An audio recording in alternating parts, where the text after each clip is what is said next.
আসসালামু আলাইকুম ভাই বোনেরা।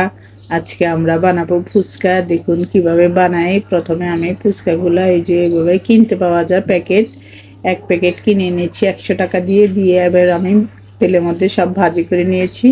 আর এই যে আমি ডাবলি বুটগুলো সেদ্ধ করে নিয়েছি, আলু সেদ্ধ করে নিয়েছি, শুধু লবণ দিয়ে সেদ্ধ করেছি। এবার আমি একটা একটা করে মশলা মিক্স করব।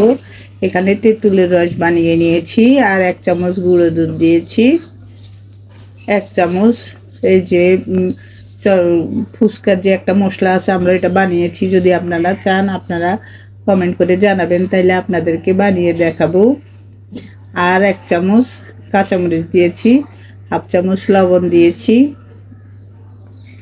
আর এই যে ফ্রিজিং করা ধনেপাতা দিয়েছি। দিয়ে আমি একটু নেড়ে নেব। এবার আমি ডাবলি বুটগুলোর মধ্যে ধনেপাতা দিয়ে দিলাম, কাঁচামরিচ দিয়ে দিলাম, দিয়ে একটু নেড়ে নেব। এবার এই যে মশলাটা আমি বানিয়েছি ওই মশলাটা দিয়ে দিলাম। ডাবলি বুটগুলো আমি লবণ দিয়ে সেদ্ধ করে নিয়েছি। এবার আমি পেঁয়াজ দিয়ে দিলাম, শসা কুচি দিয়ে দিলাম, দিয়ে আমি সবগুলো একসাথে নেড়ে নেব। আর যে দুটো আলু সেদ্ধ করে নিয়েছি ওই আলুগুলো আমি হাত দিয়ে কষলে দিয়ে দিলাম। দিয়ে এবার আমি সব মিক্স করে এবার একটা একটা করে ফুচকাগুলো তৈরি করব। এগুলো এইভাবেই কিনতে পাওয়া যায়, আমি বাইরে থেকে কিনে এনেছি। বিভিন্ন মুদি দোকানে পাবেন আপনারা। এনে শুধু তেলের মধ্যে ভাজি করে নিলেই হয়ে যাবে।